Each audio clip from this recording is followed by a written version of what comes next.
নমস্কাৰ বন্ধুসকল, স্বাগতম জনাইছোঁ আপোনালোকক আমাৰ নতুন ইউটিউব চেনেলটিলে।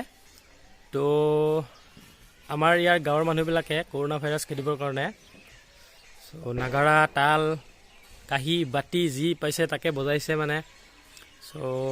মানে 5টা বজাৰ পৰা বজাব দিছে বোলে, সেইকাৰণে বজাইছে। তো মই আপোনালোকক তাকে দেখাব চেষ্টা কৰিম।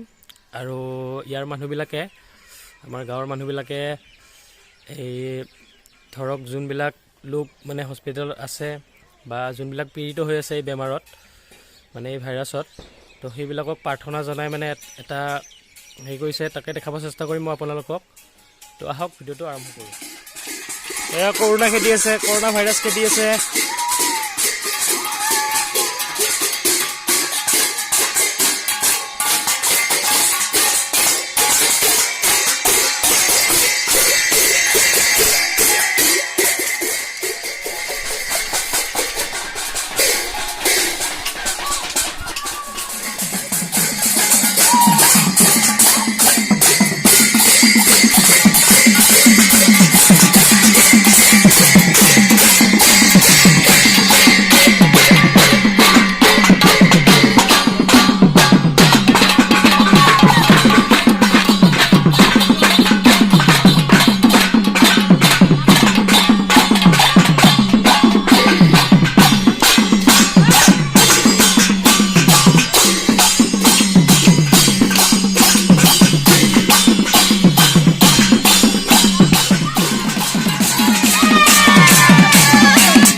দৰ্শকসকল, আজি যে এই ভিডিঅ'টো বনালো এইটো কৰোণা ভাইৰাছৰ ওপৰত বনোৱা হৈছে। তো যিবিলাক লোক এই বেমাৰত পীড়িত হৈ আছে সেইবিলাক লোকৰ বাবে আমি আপোনালোকক কামনা কৰি ভগৱানৰ ওচৰত প্ৰাৰ্থনা জনালো। তো আমাক যেনেকৈ কৈছে টিভিত যে দিনটোত মাস্ক লৈ থাকিব দিছে আৰু বাহিৰত মানে খুব কমকৈ ওলাব দিছে আৰু লগতে দিনটোত এবাৰ 1 ঘণ্টাৰ মূৰে মূৰে বাৰে বাৰে হাত ধুব দিছে। হাত বেছিকৈ নুধুলেও হ'ব, চেনিটাইজাৰ বুলি এটা বস্তু থাকে সেইটোৰেও ধুব পাৰে আপোনালোকে। তো ছেফলি থাকক, চবে ভালকে থাকক, বাহিৰত বেছি ওলাব নালাগে এইকেইদিন। তো ধন্যবাদ। জয় আই অসম। জয় আই অসম। জয় অসম।